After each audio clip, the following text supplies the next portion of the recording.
Doktora Jalala Abiyyii Ahmadi Gammanne gammadi.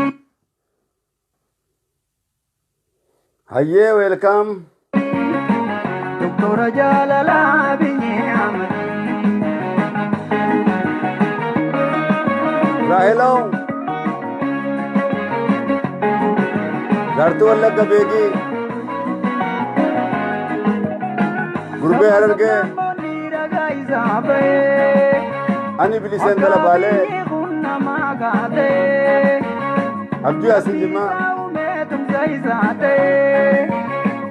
Abaja ulfina Jalala biya gamfina Al-Jadira Angora olbahe Muummicha Ministeera Itoophiyaa taatee fidamuke yaa Dr. Abiyyii bakateen siin gahe Mizan Ibrahim walqunnama gaarii haadha sabaaf lammoota Itoophiyaa tajaajila jaarii nagayaa jaarii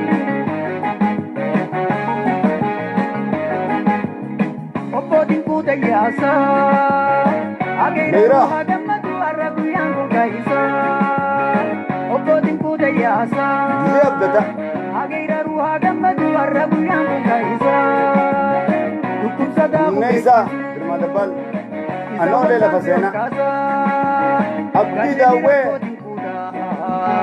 kanaaf hin kaase makaasaa kaachani rakkootiin Isbaa Sayid kanaaf hin kaase makaasaa.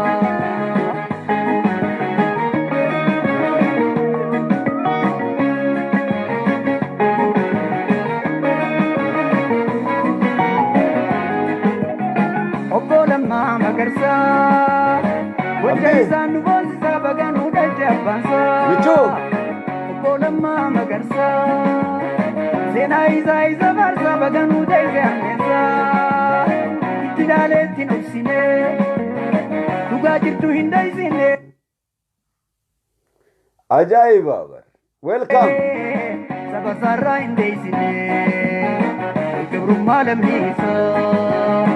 Yabooticha sabaa baga mirgaan galtee hacuuchaa gabrummaa dadhabdee onnattee si galatoonfannaa ulfinaan jira aduudha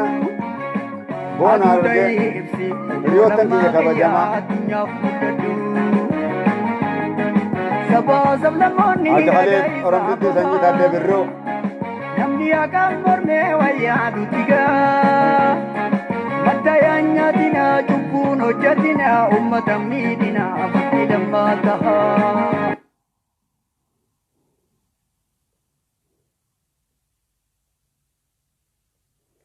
Welcome. Bonto Abba Jifar Sanyi Jawad. Ya Mustafa al-Arabi. Hayyega kabajamtoota ilmaan Oromoo akkasumattis hawwaniif manguddoodhaa fi dargaggoo fi shamarran ummata Oromoo kabajamaa caaltuu barreessituu walaloo Farhaan Mahammad arraan tanagaa maqaan keessan gaa silaa kan dubbatamee dhumuu miti Doktara Jaalalaa Gammanne Gammadi ja'a Doktara Jaalalaa Abiyyii Ahmadii ja'a wallisaan kuni walleen kunis yaadannoo bara 2018 gaafa dhaabni siyaasaa Oromoo hundi nuti gaa wanni lolleef Oromiyaadhaaf lolle qabeenya keenyaaf lolle Rabbiin Itoophiyaa irratti dabalee aangoomsuu fi irratti nu aangoomsuun badii tokkollee hin qabu. Rabbiin duuba waan isin kadhattan irratti taniin irratti isinii dabalee isinii kennu malee taniin isinirraa irrisuun qabu jedhe Rabbumatu jedhe. Nuti Oromiyaadhaaf lolle qeeroon Oromoo fi Oromiyaa biyya teenyaaf lolle. Rabbiin garuu immoo san bira dabree maal ummata Oromootiif kenne? Aangoo Itoophiyaa irratti ummata Oromootiif kenne. Rabbiin seeran jallisu namatu seera jallisa malee. Isa akka kanaati. Kanaafis galata isaa ol jennee gajjannee kan halkaniif guyyaa galchinu taati isa kanarratti yoo galata Rabbiif galchine gurguddoo nuti hawwinu saniis kan dhaabni Oromoo hundi hawwusaniis ni arkina je'eetiin amana shakkii tokkoon qabu. Rabbiin dubbii tanarratti Oromoo duute qabriidhaa kaase jechuuttiin amana. Oromoo duute Rabbiin lafaa kaase. Oromoo duutee dhabamte Rabbiin lafaa kaase. Oromoon kana nu banne. Kanaaf Oromoon du'eeti ka'ee malee Oromoon jiraachaa hin turre. Wallisaa keenya rastam dhamalaa. Welcome. Kanaaf gaa Best Jams Abdii Muhammad Yusuf hireen sanyii kush gaaddisaa xahaa kabajamoo liinaa takkitti alaa Muhammad Haruun Fikir yaarsi lij akka kanaati. Samiira Harar sabboontu saba. Akkana gaa warrootan gaa duubaas keessatti argamtan waan jabduu takkaan dubbachuuf deema. Wanni gartee asirratti gartee Dr. Abiyyii Ahmadii jenneef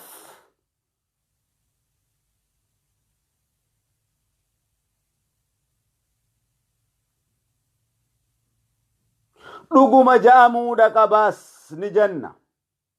Kana jechuudhaafis wanni nu dirqisiisu siyaasaa haala yeroo nuti keessa jirru waan taheef. Yeroo tana keessatti yeroon kun yeroo baay'ee balaa jabaadha takkaa kan Oromoo baasu ta'a takkaa kan Oromoo kuffisuudha ta'a. Maqaa Abu Mu'aaz kabajamoo Ustaad Abu Mu'aaz kabajamoo welcome. San dura dabruu kiyya osoon gartee dubbii tanatti hin seenin dura urjii kuyyan wantiin gartee dubbachuu barbaadu ittafaa Oromoo kabajamoo.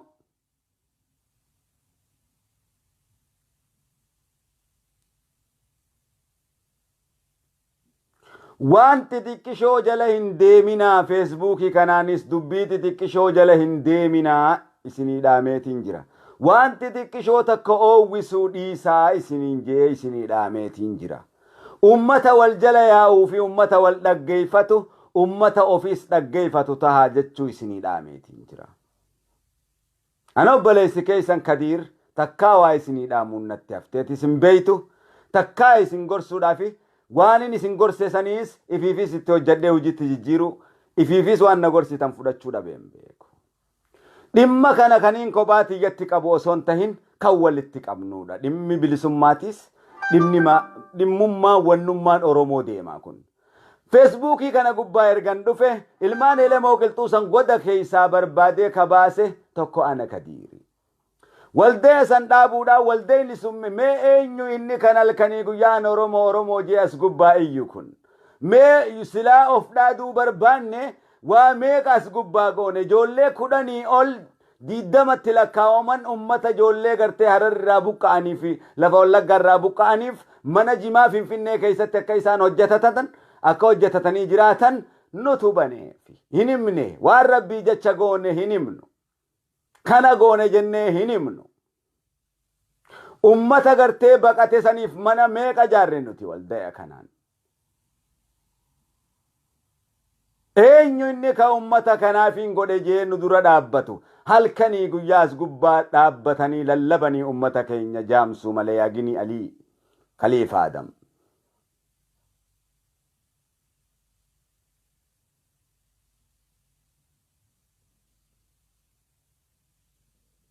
Hin hojjetan afaan qofaan ummata Oromoo afaan qofaan mucaa gartee silxeedhaa santu caala. Mucaan silxee sun seena qabeessa kan qabsoo tanarratti illee shoora guddaa gargaarsa guddaa naaf ta'edha yeroo Oromootiif illee. Isin garuu dargaggoo fi shamarranis waan isinitti jirtan hin beekne. Isin warri Feesbuukii kana gubbaa ammaas ABO fakkaattanii Dr. Abiyyii haa du'u haa dhabamu maarreen haa dhabamu inni jettan kun very big shame. Sheemii guddaadha. Dr. Abiyyii yoo ta'e Oromoo gabroometti dhufe malee Oromoon bilisoome dhufeen gabroomsine. ifa walitti haasofne jechuu keenya. Dhaaba ABO'tis yoo ta'e dhaaba hunda yoo ta'e hundumaahu biyyatti kabajaadhaan galchee waan ta'eef kabajaadha qaba jechuu keenya. Mirga gaafachuu waan biraa Abiyyi ajjeefamu haa dhabamu Abiyyi shoorar keessaadha jechuu waan biraa kana lubbuu tiyyaan itti wareega jechuu kiyya. Lubbuu teenyatti wareegna kana. Isa akka kanaati. Hin fudhannu jechuu keenya siyaasaa doomina akkana. Kun seera ABO keessa jiru. ABO'n akkanaa hin jiru. ABO dippiloomaasii ta'etu jira. Kun ABO's balleessuudha jedhama. Warroota waan akkanaa gootan kun. Yoo kan dhaabbattan ta'e dhaabbadhaa obboleessa. Siyaasaa Oromootirraa dhaabbadhaa obboleessa. Guramaa obboleessa. Hogganamaa obboleessa. Hoggantoota meeqatu biyya keessa jira? Ummata Oromoo balaan baadhachiisinaa obboleessa. Ammaan tana lafarraa ka'anii jaalgolichaa fi jaalmarroodha jedhanii siyaasa Oromootti xaxuudha malu. Shakkii guddaadhaan qaba. Isa kanaanis maqaa ABO'tiin jechuudhaan akka kaleessaa bara 91 hanga ammatti ittiin miidhamne ittiin dhumne jaalmarroofaanis jaalgolichifaanis irraa ugguramuudha qaban waan yakkatee hundarraa fagaachuudha qaban ummata Oromoo baraaruudhaaf. Wannummaan dhaaba ABO ta'e hundi irraa ummata baraaruudhaaf irraa baqachuudha qaban yakkarraa. Maaliif dubbii Amaara mudate kanaatu ummata keenya mudata waan ta'eef. Oromoon sagalee dhaba waan ta'eef. Mana manatti deemanii Oromoo barbadeessan waan ta'eef. Gabrummaa caaleetu Oromoo irratti bu'aa waan ta'eef. Kanaaf ejjennoo jaalmarrootis ejjennoo addi bilisummaa Oromoo tokkolleen taasisu irratti dura dhaabbanneeti jirre jechuu kiyya.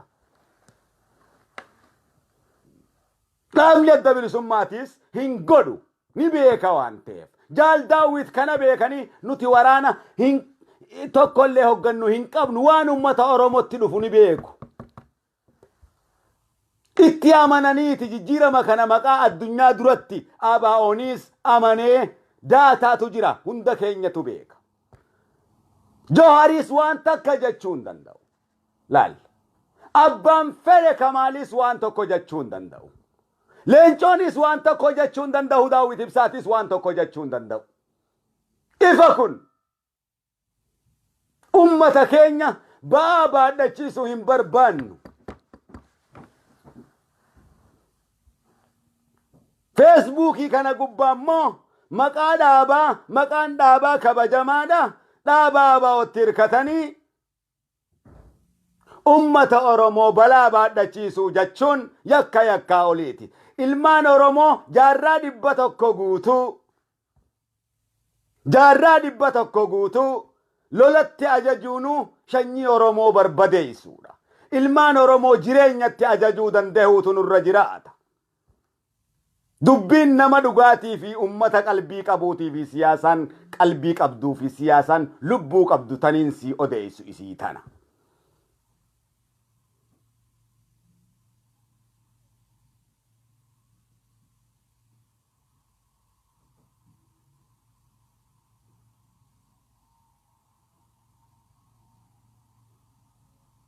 Jarjaraan waraabeessaa gaafa saawwaa ciniina jedhan.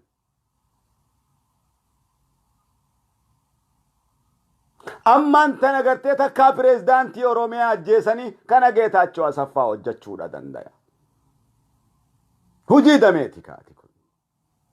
Hedduu yeroo bulshitte hedha kun. Nuqun nama jennee isa yaannees miti. Yeroo tanagaa Oromoodhaaf akka amma dura gartee kun shaneedha. Maarri yoo jettanii osuma nama taatanii jirtanii osoo Oromoo taatanii jirtanii keessattuu biyya alaa kanatti. Hoggaa ilmi Oromoo tokko dhufe kan adda bilisummaa Oromoo deeggaru dhufe kun shaneedha jedhanii irraa duwida galan nagayan gaafatan. Kan kaawaa deeggaru tokko hoggaa dhufe kun kaawaadha jedhanii irraa duwida galan guutuu akkanatti walitti bineensa isin godhan. Isin Oromoodha. Ammaan tana gartee kaayyoo jala deemtan jechuu kiyya. Wanni kanaan hojjetu jechuu kiyya. itti amantanii keessan addunyaan Abiyyi Oromoodhaan isa beetti. Addunyaan Abiyyi Oromoodhaan isa beetti. Bakka Oromoo bu'e waan ta'eef. Gochi Abiyyi hojjetu miidhaa Oromooti. Gaariin Abiyyi hojjetu Oromoodhaaf gaariidha addunyaa biratti. Yoo Abiyyi yakka godhe Oromootu yakkee quba qabaadhu. Akka nuti yaadnutti osoo hin ta'in akka addunyaa yaadutti. Addunyaa tana Ingilizii fi Faransaayii fi Israa'eliitu gaggeessa.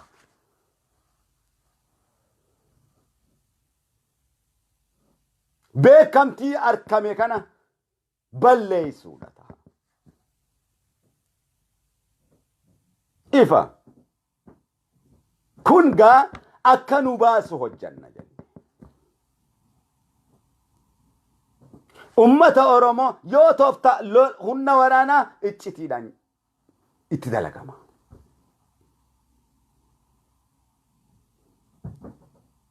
Hujii ni hojjetama. Kaleessaas Opiidiyoon hojjechaa ture waraana. Harka guddaa keessa qaba Opiidiyoon. Abaa'oo keessa harka guddaa qaba. Harka guddaa qaba. Kun hin haasa'amu. Harka guddaa qaban. Jijjiirama qeerroo keessatti harka guddaa qaban. Abiyyis ta'e eenyus ta'e caasaa gurguddaadha. Kanaan hin bira kuta. Waan beeknee hojjenne gaariidha. Ammaaf garuu kan Oromoo barbaachisu of qulqulleessu qofa. Yoo Daawit waa balleesse, yoo Marroo waa balleesse, Abiyyiitu waa balleesse, Oromootu waa balleesse jedhama. Tooftaan muumiti jedhanii mormuu danda'uutu irra jiraata. Yoo maqaa abaa'ootiin waa bade, maqaa waraanaatiin waa bade, nuumiti jennee waakkachuu danda'uutu nurra jiraata.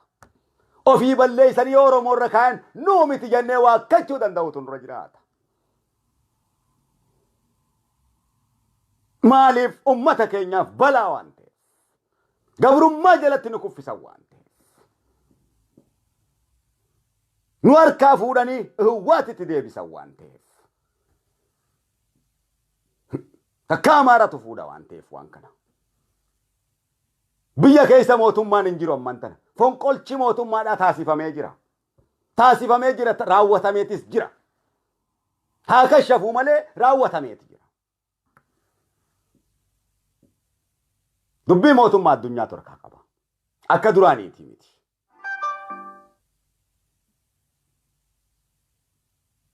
Kanagaa dhaabni siyaasaa Oromoo hundi kan itti amanee galeedha agartee Oromoo hundi itti amanee.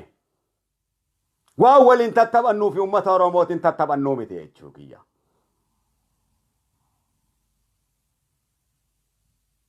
Kan waraanaas fuudhee kenne ABO'dha. Hoggansa. Hoggansa. Abiyyi miti kan akkatti harkaa irraa fuudhe. Takka lamma miti hoggansa. Baraa fi ilmaan Oromoo jireenyatti ajajna. Yeroo lolli barbaachisettis lola irratti lolla malee lola gartee dhumii hin qabne. Lola ilmi namaa yeroo tokko lolee yoo nam 17 wareege bilisummaa argate 18 dhaluudha qaba. Yoo Oromoo irratti loluu nafe jaarraa dhibba guutuu Oromoo lolatti ajajnee bare. Jaarraa dhibba guutuu Oromoo lolatti ajajnee bare. Jaarraa dhibba guutuu Oromoo lolatti ajajnee garuu kan yeroo nuti raawwanne ganee waraana gurguree galu malee yookaan qabsoo qancarsu malee yookaan kan waraana dirratti facaase yookaan waraana loltuu jajjabe akka bututtutti qabee galchuu malee kan qabsoo ilmaan Oromoodhaa isaan hiriiranii mukatti nyaatan qabee galmaan ga'ee akka Oromoon barbaaduu fi akka kaayyoon barbaadu hoggansi godhe hoggansi lolaa hanga ammatti hin jiru. Hoggansi ammas yoo ta'e bara 90 yoo ta'e biyyeedha nu nyaachise. Ifa bututtuu nu godhe. Bututtuu godhe ilmaan Oromoo. Saree nu godhe. Akka bututtutti waraana galche. Shiftaa nu taasise. waggaa dhibba guutuu waggaa jaarraa dhibba tokko guutuu ilmaan Oromoo gartee daggalatti ajajnee ilma kunuu sanyii Oromoo barbadeessuudha. Lola raawwii hin qabne lola bilisummaa hin qabne loluun sanyii Oromoo tooftaan barbadeessuudha. Lola akkanaa hin lollu. Hin lollu. Hin lollu. Dhiigarraan hin daballu. Kanatti lubbuun kiyya haa baatu jechuudha.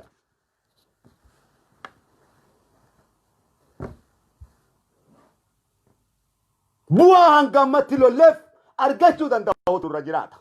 Walii gallee Abiyyi keenya. Hundinuu amansiisanii Abiyyi keenya. Gumaa qayroo keessaniiti jechuudhaan Abiyyi keenya.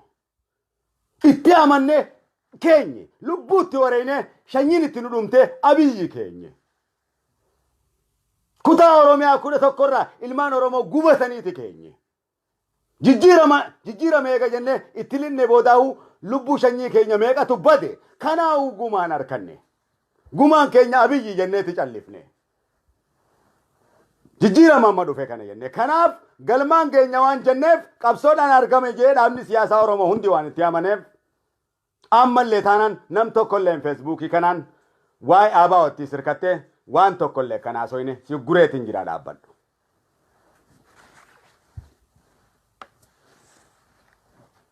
Dhaabbadhu yoo dhaabbattu taate dhaabbadhu ABO isinii miti kan uummata Oromoo barsiisu. Uummanni Oromoo haadha ABO fi caalaa ABO jaallata. Oromoon guutuun ABO'dha. Akkuma gaafa ABO'n galle argitan sanii jechuu kiyya ABO yoo ta'e. Eenyutu ilmaan Oromootti ABO hima maali? Oromootu ABO uume. ABO'n Oromoodha. ABO namni asirraa Oromoon barsiisu. Guutuun asirraa argitan kun hundi ABO'dha jechuu kiyya. Kaayyoo ilmaan Oromoo namni barsiisu hin jiru. Ilmaan Oromoo hundi isaanii kaayyoo beeku. Wallaalaan Oromoo hin jiru.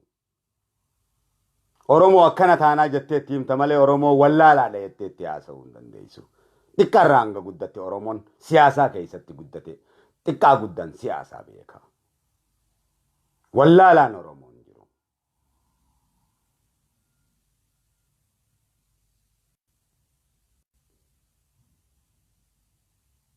Akka kanaati. Akka kanarra yaaduu danda'utu irra jiraata. Abiyyi wanjalanyaadha. Abiyyi ajjeefamuu qaba.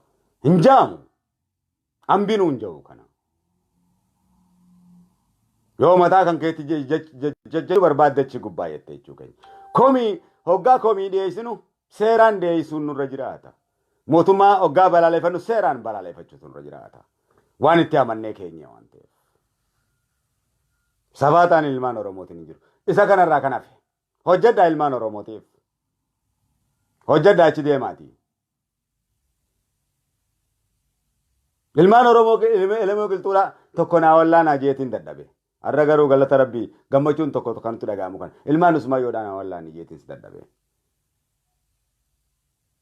Akkaan godheetu Rabbiin kiyya kana naa taasisee jira. Yoo jiraatan Oromoodhaaf akka keenyatti jiraadhu hojjedhu. Hoggasees baheetii dubbadhu.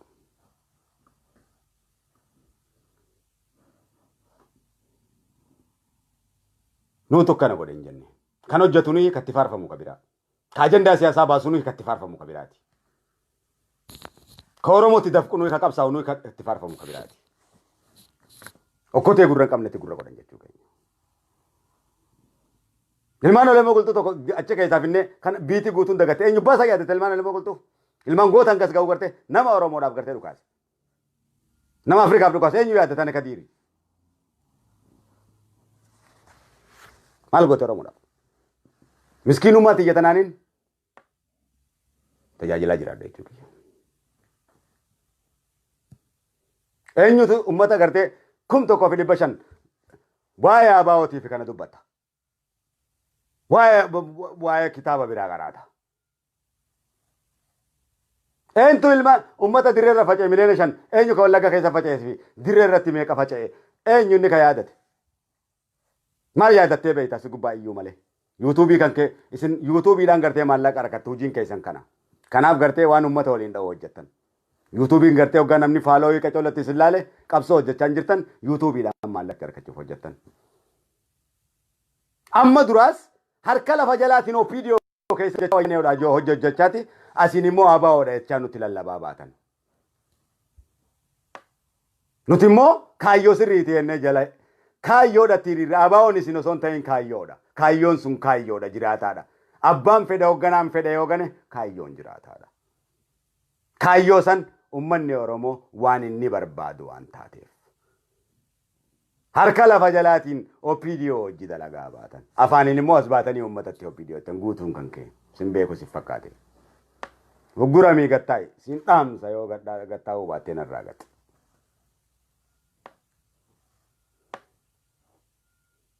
Abiyyi. ABO'n Abiyyi abadu maaliin ABO'n seera qaba. Guddina ilmaan Oromooti hawwa ABO'n. ABO'n qabsaa'aa ilmaan Oromooti. ABO'n bar ilmaan Oromoo akka milkaa'aniidha bar. Malee ABO'n ilmaan Oromootti hinaafuudhaaf ijaarame yoo jiraate natu gad deebise gubbaan faca'e ABO akkasii. Funyaan kiyyannaa ABO'nis akka kana. Akka Feesbuukii kana gubbaa yoo ABO'n gosa kana ta'e natu gad deebise. ABO'n gosa kana yoo ta'e akka Feesbuukii gubbaa garte waan kitaaba biraa qara'uu kana waan maqaa nama balleessu kana yoo ta'e yoo adeemsa kana ABO'n kan qabaatu ta'e natu isa facaase. ABO'n yoo akkanatti ilmaan Oromoo kan xiqqeessu ta'e ABO'n isa akkanatti siyaasaan beeyne yoo kan ta'u ta'e yoo dabballeen siyaasaa ABO inni kanaa jiraate wayyaanee caalaa dura dhaabbadheetiin isaan mormee hanga lubbuun kiyya badutti isa balleessa jechuu kiyya. Keessatti dhiiga kiyyan dhiyeessu jechuu kiyya. Hin dhabama malee lafa tana gubbaa.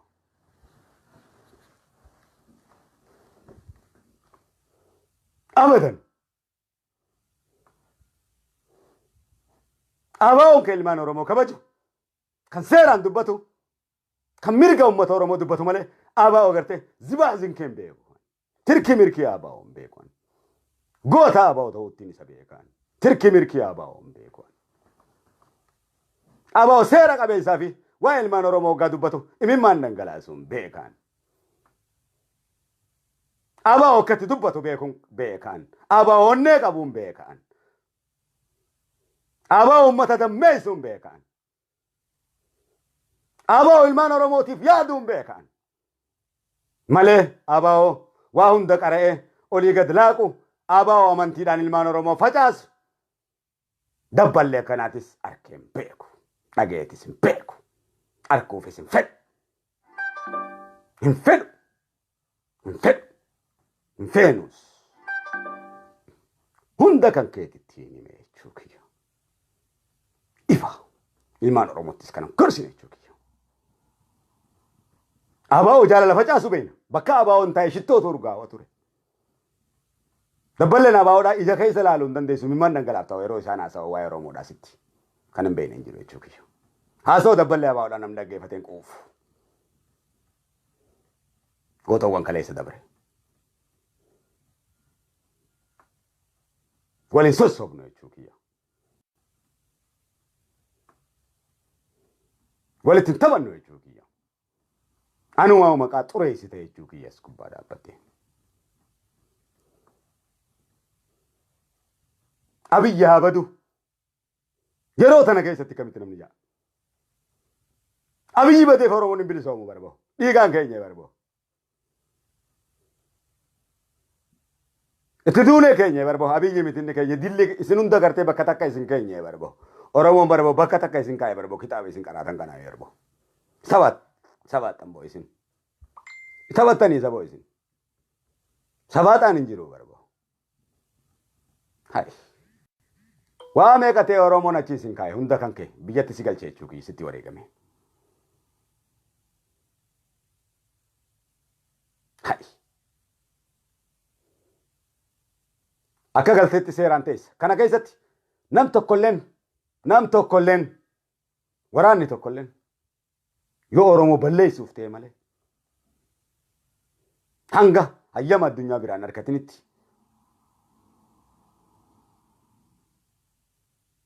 hanga Oromoo biraa hayyamni dhufinitti maqaa abaa'otiin wanni tokkolleen raawwatamuun irran jiraatu cimseetiin hubachiisa.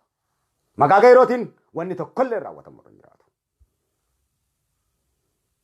Sanboota qaqqabanii Oromoo akka amma duratti naa qabe biratu irratti bu'aa waan ta'eef hin dandeenyu. Nuuf gaya quufne dhiiga dadhabne hin dandeenyu. Nuuf gaya gubannee hin dandeenyu. Hin baadhannu. Uummanni keenya hin baadhatu. Uummanni keenya hiyyeessa dhabamee jira. Siyaasaan amma duraa jalaa'uu isa baasu baraaruu barbaada. Uummanni keenya daalachaa'ee jira. Hin baadhachiifnu ba'aa biraa hin baadhachiifnu. Maaliif baadhachiifna uummata keenya? Hin baadhachiifnu. Geef dadhabanii jiran. Biyyarraa godaananii jiran. Baaratti nyaadhamanii jiran. Mana hidhatti guramanii jiran. Rasaa isaanis badanii jiran. Lolanii jiran. Hamileen isaaniitis cabee jira. Barumsarraa ari'amanii jiru. Dadhabnee jirra. Sanyii keenya jiraachisuu barbaanna. Barsiisuu barbaanna. Guddisuu barbaanna. Sooromsuu barbaanna. Sammuu isaanii deebisuu barbaanna. Sammuun ilmaan Oromoo nyaadhameeti jira. Nuuf gaya. Quufneeti jirra.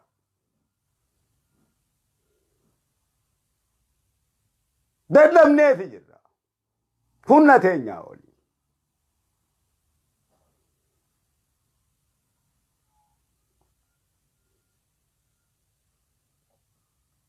Lola injifannoo hin qabne. Lubbuu wareegnu. Nuuf gaya. Yaallee jirra gooneeti jirra. Wanti hin godhamin hin jiru. Amma immoo shira biraa xaxanii maqaa abaa'otiin Oromoo lafarraa dhabamsiisuun waan dhufuuf laalla.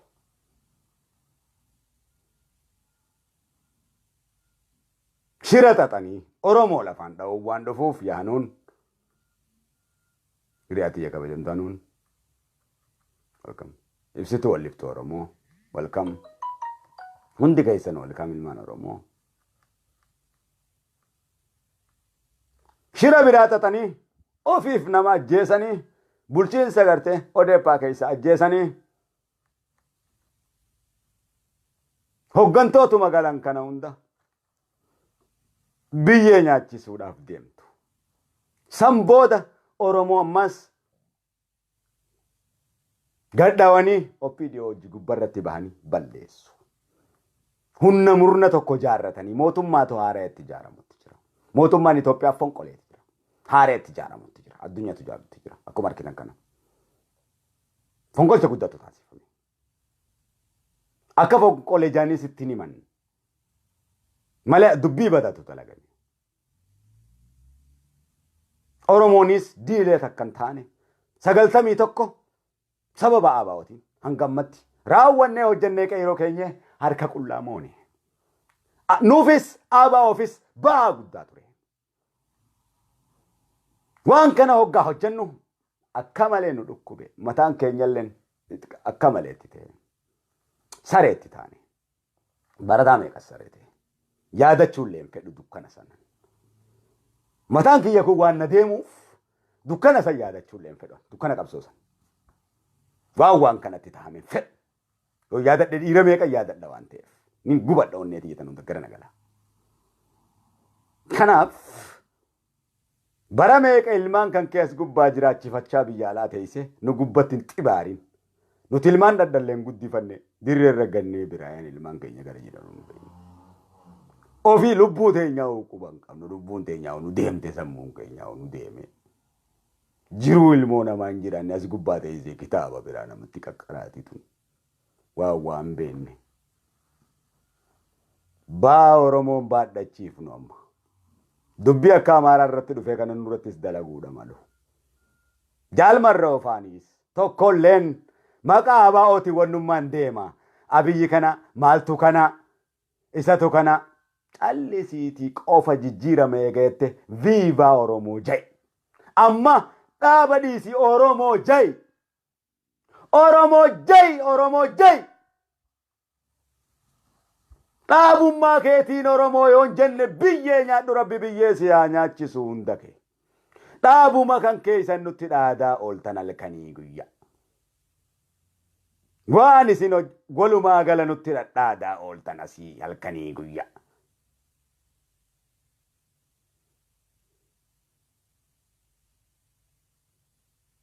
Akka nuti waan dubbachuun beeyne lugaamamnee tokko midigaana nu seetan. Hin fakkaanneef fakkeeffadhaa jechuudhaan barbaade jechuu kiyya.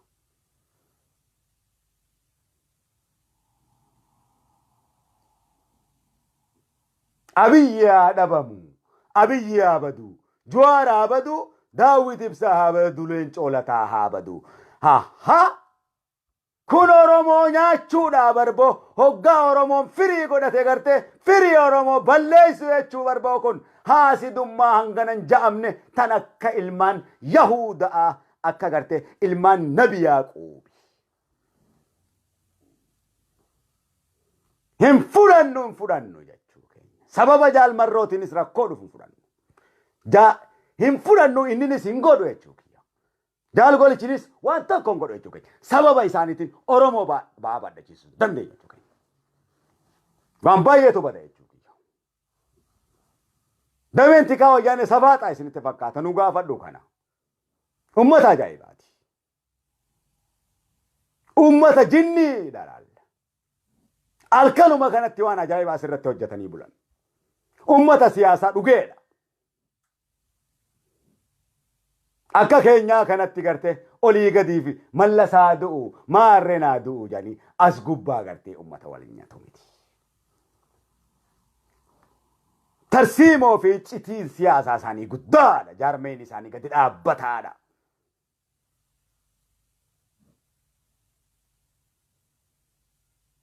Kanaaf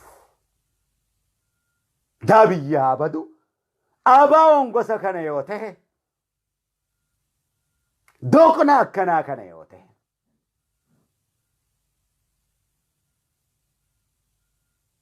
abadan Intaasawa ABO'dha kan nuti beeynu. Abbaa fedhee beeka dabballee ABO waan dargaggeessa amma dhalatte on ta'in. Dahaasawa dabballee ABO dabballeen ABO waa'ee Oromoo waggaa kaasee booyaa sitti haasawa ABO'n gartee kanneen jiraachisuudhaaf uummata gurguddaa kana jiraachisuudhaaf. Ilmaan Oromoo gurguddisuudhaaf ifi wareegamee jiraachuudhaaf malee aangoof ABO'n qabsaa'e tokkollee hin jiru. Barcuma 4 kiiloo gubbaa ta'uuf ABO'n qabsaa'e hin jiru. Ilmaan Oromoo 4 kiiloo gubbaa kaa'uudhaaf malee. Ifa bara.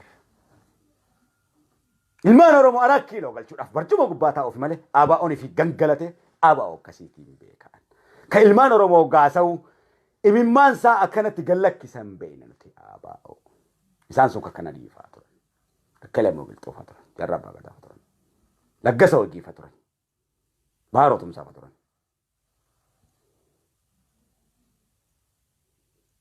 Waaqoofa turan. Arraas jiru. Arra sababa marrootiin habbaa tokkollee sababa golichaatiin ja'anii Oromoo ba'aa baadhachiisuu deemu. Waan shira biraa ifii hojjetanii. Kanan baadhannu uummata keenyan baadhachiifnu jiddu gala qabsoon goonu. Mormuu danda'u sirra jiraata. Haa jiraatu bakka jiraatu. Waraanni haa jiraatu ejjennoo takkallee hin fudhannu. Dhugaa yookaan walitti himnu taate.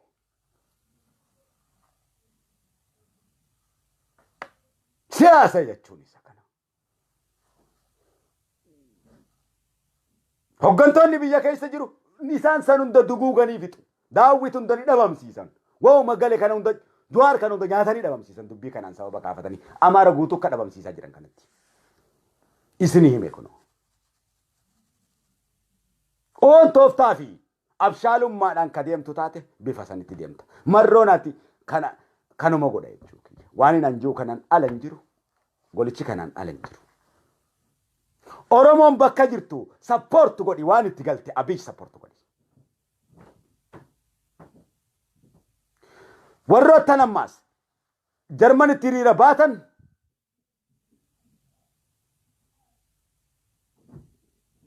dargaggoo jajjabaa ka yeroo Oromoo jajjabduutu jira.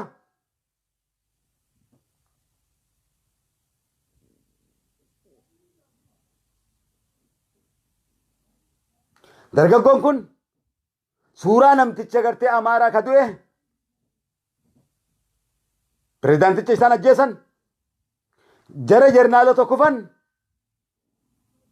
san qabadhaatii isaanitti makamina isinitti makamanii isin raasuu malan isa sanin dura dhaabbadhaa.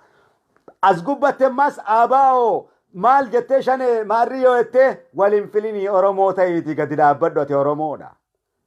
Ati baqataa Oromooti. Mirga kee dhabdee biyyaa baate jechuudha.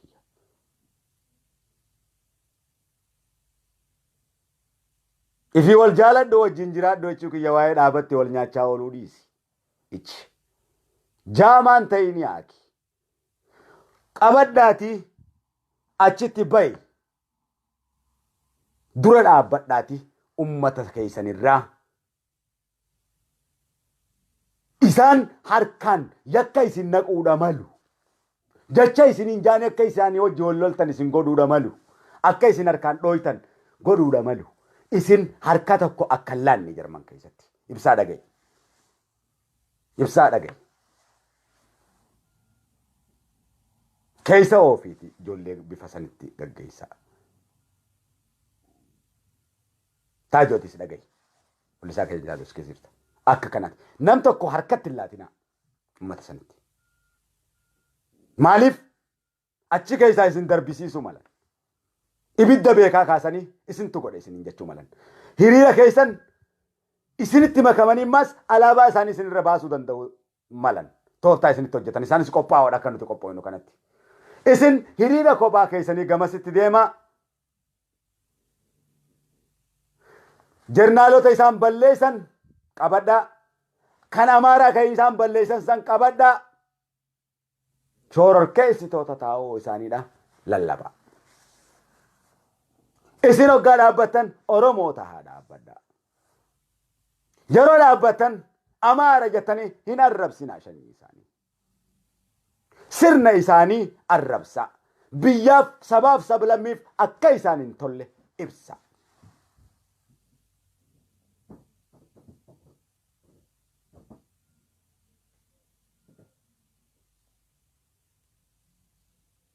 Cimseetiin isin hubachiisa obboleeyyan keenya.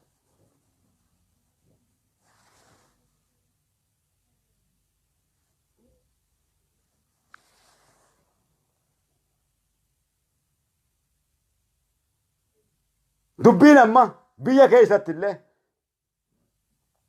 nuti shororkeessitoota Itoophiyaa osoo hin tahin nuti ummata cunqurfamaa qulqulluu saba Oromoo. Saba Oromooti akka ummata Itoophiyaa keessaa isa tokkodha. Laftirra jiraannus wanni nuti dubbannus waa'ee haqa keenyaatti deemnee Gondarii fi Tigraay ummata falmatuu miti yaada jirutti cima. Sabaa sablammii kamii wajjinuu jaalalaan jiraanna jechuutti cima. Siyaasa jechuun isa kana. Gosa hin tuqina. Gosa nama tokkollee hin tuqina goolii isin galchan waan ta'eef. Akka nama lamaa fi sadiichitti ejjeeftan fa'aa isinitti dhufuu malu. Jarri jara akkanati miti.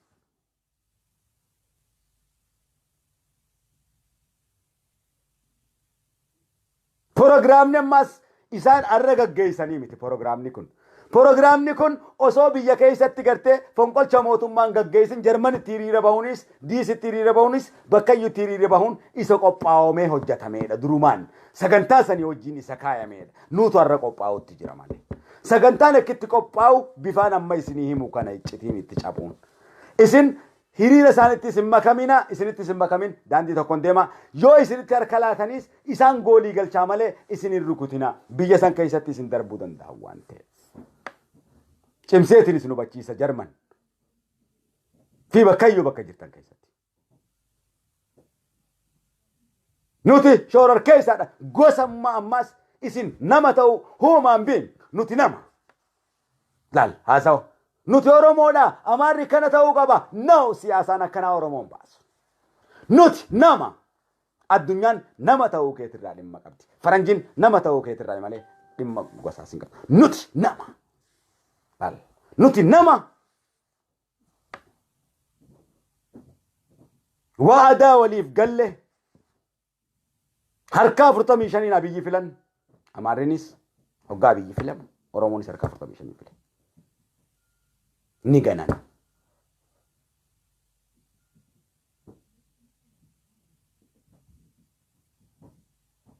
Siyaasaan kun ammas garagalee Oromoottis dhufutti jira. Oromoottis dubbii guddaatu dhufutti jira. Hoggantoota hundatti dubbii jabaatu dhufutti jira. Kan Amaaraa caaleetti dhufuu ta'a. Isaanitti dhufeennaan uummata Oromoo irrattis maaqamni ba'ee jira jechuudha. Itti dhufuu jeenya. Hin arga jechuudha. Kanaaf Jarman keessattis bakka iyyittillee isa kana gootan. Cimseetiin isin hubachiisa. Cimsine. Jeneraalota wareegaman qabaddaa.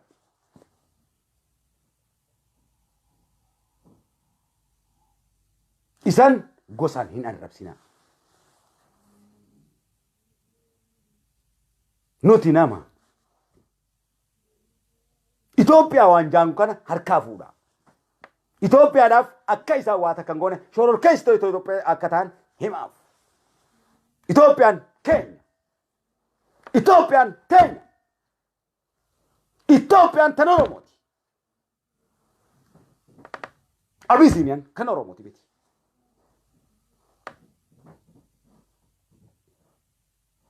Kiristaanummaan keenya. Kiristaan dhugaatis nu Oromoon. Isaan Yahudoota. Kan ummata Itoophiyaatis ija tokkoon laalu nuyidha.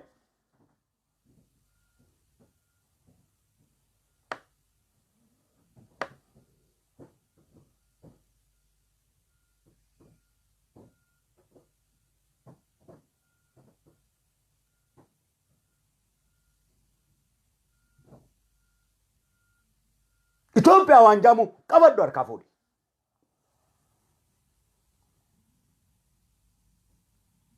Qabi alaabaa sanis itti ol qabi alaabaa sana. Alaabaa teetee wajjin alaabaa federaalatti ol qabi. Urjiin sun Illuminaati staariidha. Addunyaa kana gubbatti humna guddaadha. Urjiin alaabaa Itoophiyaa walakkaa jirtu sun Illuminaati staariidha. Freemasoniidha. Humna guddaa qaba addunyaa kana gubbatti. Asxaa addunyaati kun. Qabadduuti. Tooftaan isaan moona jechuu keenya. Nuti yoo kana godhuu baanne dargaggoo Oromooti miti. Kana dargaggoo Oromootti naasootti jira. Shamarran Oromootti naasootti jira. Nuti as gubbatti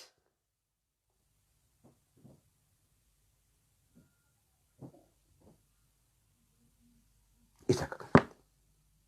As gubbatti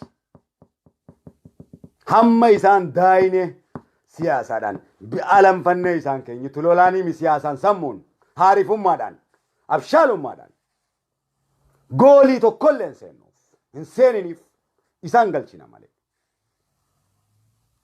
Isaan maddis hin fiigina tasgabbaawa.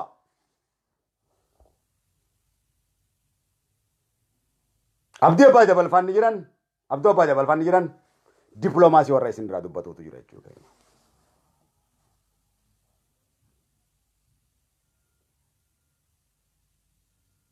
Naamusni keessan ni ilaalama jechuu keenya.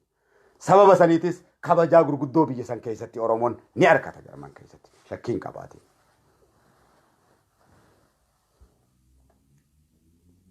Hamma laal.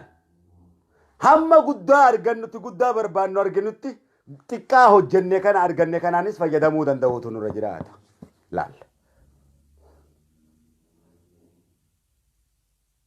hamma guddaa argannutti waan arganne xiqqaa kanatti fayyadamuus danda'uutu nurra jiraata.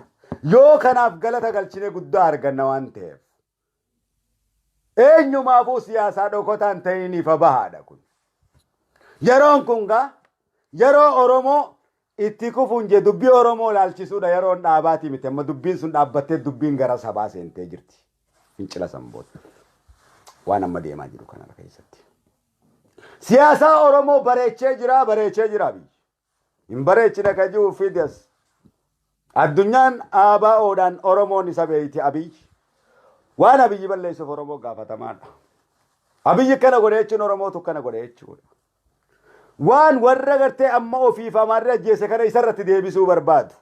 Nurratti deebisuu barbaadu. Abiyyi irratti deebisan jechuun nurratti deebisan jechuudha. Siyaasaan Oromoo maaf xaliidha. Nurratti deebisuu barbaadan. Nu baaddachiisuu barbaadu. Abiyyi faadhaatutu xiggee faas ajjeese saaree faas ajjeese yaada juuf deeman. No.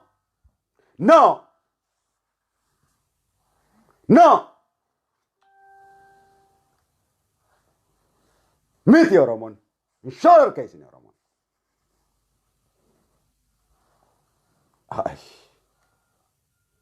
Akkas jechuu deema Amaarri. Yaanni Amaara.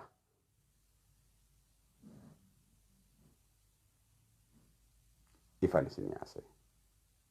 Kiristaanni sirriitis Oromoodhaan jechaa jira. Waaqeffataan sirriitis, Protestaantiin sirriitis Oromoodha. Musliimni sirriitis Oromoodha. Giltsi nagagga.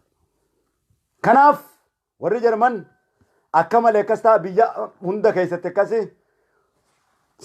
hoggaa sappoort gootan yaada federaalizimii ta'edha.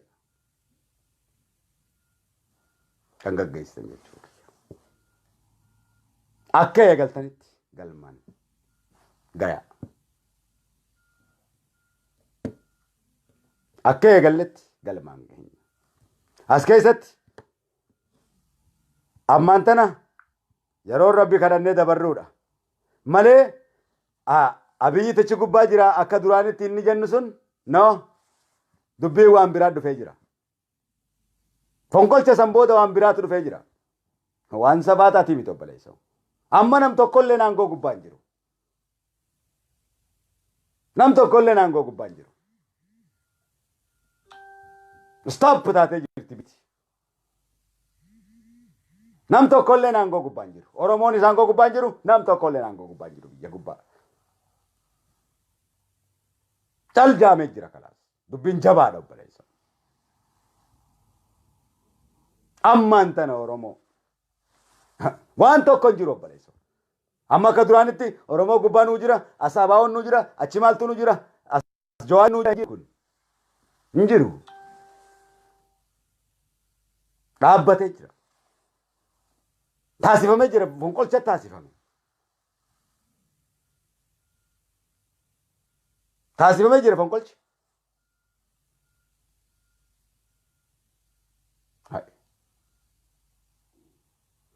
Akkama kamirraa yaanna. Waan jabaatti dalagame. Dhaabbatee jira wal shakkii dhufe. Caasaa keessa wal shakkii dhufe. Wal shakkii dhufe. Waardiyaa keessa wal shakkii dhufe. Waardiyaa hogganaa hedduu keessa wal shakkii dhufe. Waraana gamtaa biyyaa keessa damee tikaa keessa wal shakkii dhufe. Guutuma gartee waan achi keessa jira guutuu mootummaan hin jiru wal borcee jira dalagamutti jira haareetti. Oromoo kana keessa qulqullummaadhaan bahi ifillee baasi. Tooftaa siyaasaatiin bahi. Feetu hati. Feetu sobi. Feetu tooftaa feeteen an Itoophiyaa dhagiiti bahi. Bahi sooromi. Hinduin.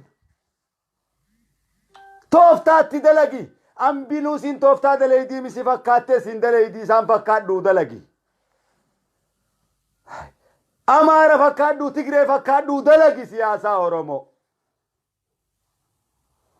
Of qofan gaararraa tahi. Gaararraan ajaa'iba qaba.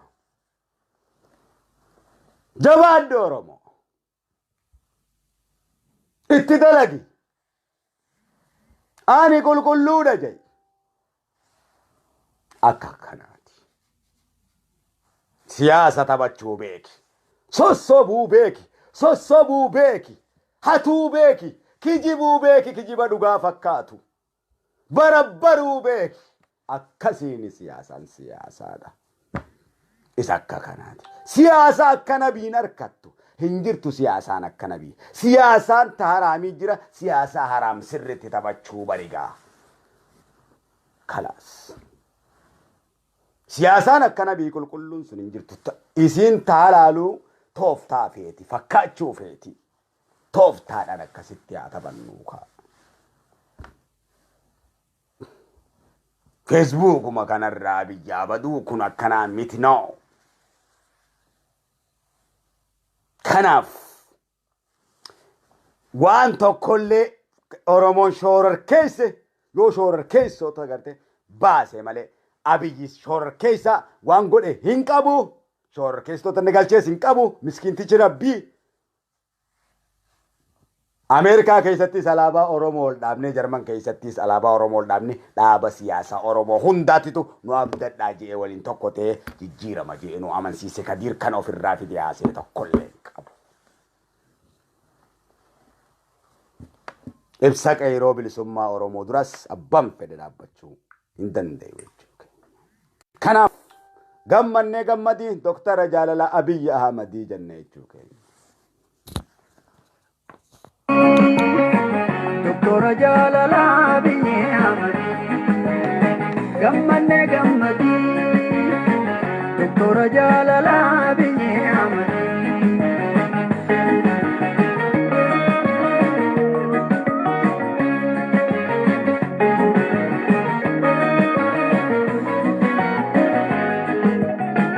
saba sablammoonni dhagaa isaa ba'ee akka Abiyyii kun magate Rabbi saume tumsa isate Kabaja ulfina jalala biya gamfidame Orra olbahe Muummicha Ministeera Itoophiya tate bidamuke Ya Dr.Abiyyii bakatin singaye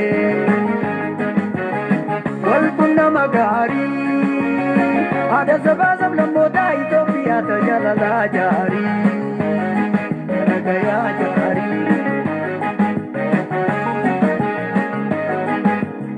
Obbotin kuta yasa Ageera ruha gammadu arrabu yangu kaisa Obbotin kuta yasa Ageera ruha gammadu arrabu yangu kaisa Dukkum sada kubekisu Isa wallanse olkasa Gajeni rakkotin kuda Kanabin Kajani rakkotin kuda Navingase makasa Viva Oromo! Oromo shall be free!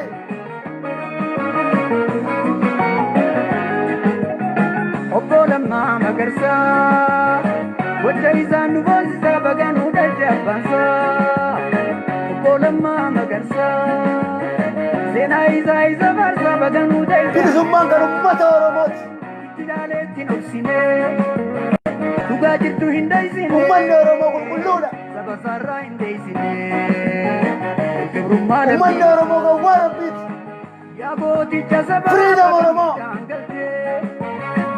Hacuuchaa gabrummaa dadhabdee onnabdee Si galatoonfanna ulfinaan jiraattu Aduu ta'ee ibsi Obbo Lammaa Qiyyaa addunyaaf mul'adhu Sabaa sablammoonni ragaa isaa Akka kanaati.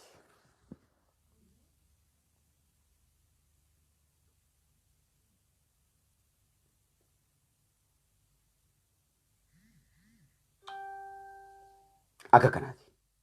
Kun waan takkallee waan as keessatti nama tokkollee wal kumachiisu miti. Kana qeeroo Oromootu murteesse.